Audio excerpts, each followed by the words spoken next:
Good morning, Bulldogs. I'm Michael. And I'm Zara, and you're watching KHS News. On Monday, we had Chinese delegates experience a day in the life of an American student. Let's check out what they've seen throughout the school day.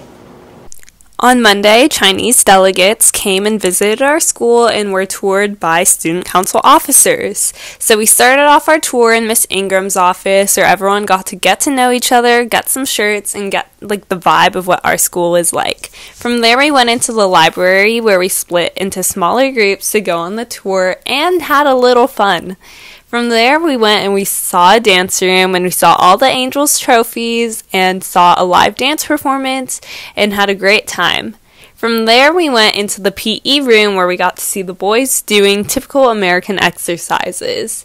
Keeping on the track of sports, we went on to the tennis courts, which everyone really seemed captivated by the multiple courts and the colors and the overall environment. From there, we went to the baseball field and the soccer field, which was also really nice, and everyone really seemed to appreciate how America was super sports-oriented. On the more academic side of things, we took our students to see the Chinese classroom and meet the Chinese teacher.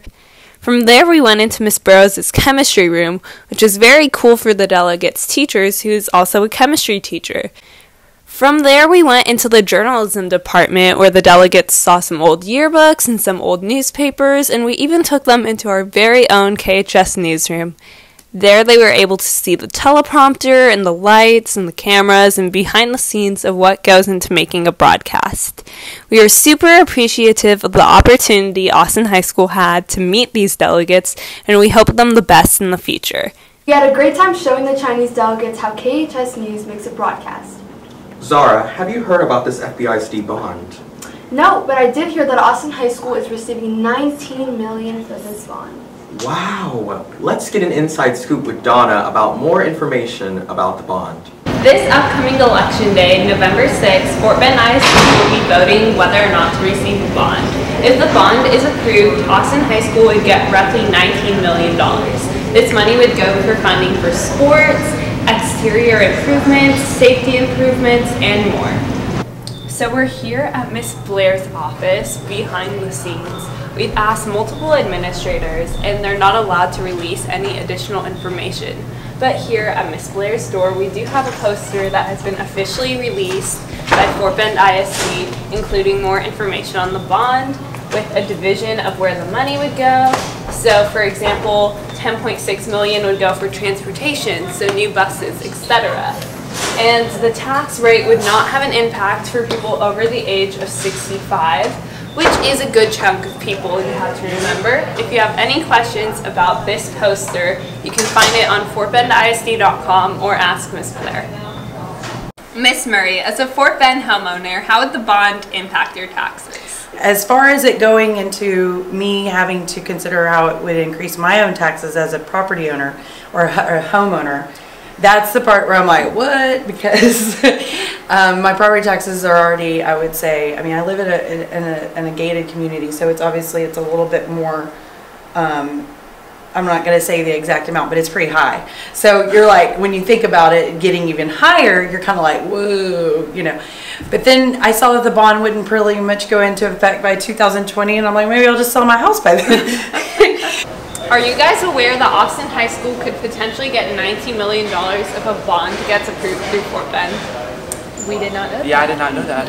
If we do receive this money, where do you think it could be best used to improve the school?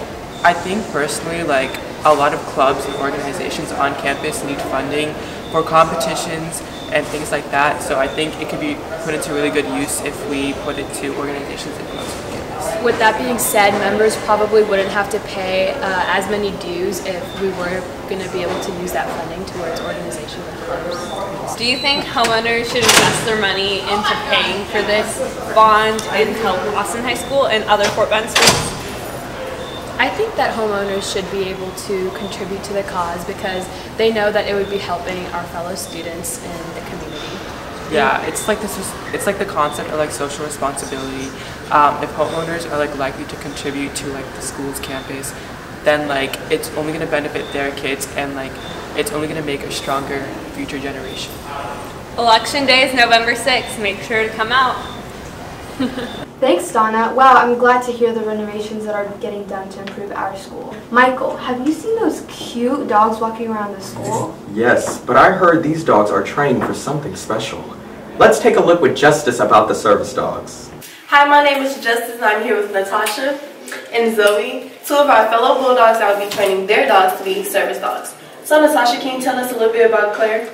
Okay, so this is Clara. She's a 6-month-old lab retriever, and she's in training to be a service dog for either the blind or veterans with PTSD. So Zoe, can you tell us a little bit about your dog? Lola is Clara's sister. She's also 6 months, and she's also a pure yellow lab, and she's also in training to be the same thing as Clara. So how long will these dogs be in training? With us personally, about a year, and then once they go back into the school for more further advanced training, maybe a year or two, just depending on the dog itself. Do you guys have any restrictions for the students here at Austin for the dogs? To get a service dog, you do have to be part of the FFA program, which means you do have to be in an agricultural class, and then you will have the opportunity to raise a service dog. And also, if you see us walking in the hallway with our dogs and they have the blue vest on, please don't pet them because they're just trying to do their job and stay focused as if they were in the real world with a blind person. Well, thank you guys for your time. Thank you. Well, I'm excited to see what these dogs are able to do in the future. Do any of you have an expired library card? Well, it is time to renew it. Learn how to do so by watching Zarek and Dorian tutorial. Tomorrow, Friday, September 28th, is the last day to sign up for a Fort Bend Library card, Bulldogs. Go by the University branch of the Fort Bend Libraries to sign up for a card. If you're under 18, you must be accompanied by a parent. Signing up gives you a chance to win a $10 gift card. All you have to do is take a picture of you with your card and show your Austin librarians. You also receive a treat upon showing them. Drawing for the gift card will be held after September 30th, so go sign up, Bulldogs. Lovely job, Zarek and Dorian. I can't wait to renew my library card for studying for my upcoming test. Zara, how much do you love social media? I love social media, especially Instagram and Snapchat. Well, no matter how much you love social media, it can be dangerous. Wow, you are right. Here's Joe diving in with an informational message of the dangers of social media. There are a lot of videos and challenges on social media, but the number one rule that you should abide by is to be cautious on what you post, and don't go overboard. If you're doing challenges like this, then you should know you're in the wrong. But if you're doing challenges like this, then you're good. You don't have to do dangerous things for likes or followers. You shouldn't post pictures of your home address in the background unless you want a bunch of people at your house. Now, have a wonderful day at Austin. Thanks, Joe, with your knowledge of social media informing us to be aware about what we post on our social media accounts. Michael, have you heard about this new 2K19 game? No, but I know Job and Dorian do. As a matter of fact, let's tune in with Dorian and Job about all the details of 2K19. The new NBA 2K is out for you video game fanatics out there, and KHS News is here to bring you all the details. With new features and extremely polished gameplay, this year's 2K brings new layout packages and more broader range of movesets and current rosters of all NBA teams, including the new-look Houston Rockets. The game also features a brand new My Career storyline, new features for the open world neighborhood, and much more. We've come to a conclusion here at KHS News and have decided that the latest NBA 2K is rated 7.3 stars out of 10. The regular edition of the game is on sale now for $60, and the 20th anniversary edition is on sale for $100. Great job, Job and Dorian. Keep informing us about 2K19 in the future. Bulldogs, make sure you know the dress-up days for this year's homecoming. It starts October 8th, which is Character Day. October 9th, which is Decade Day. October 10th is Class Color Day. October 11th is Gender Swap, and October 12th is Blackout. We will be dressing up, will you? See you next week. Have a wonderful day, Bulldogs.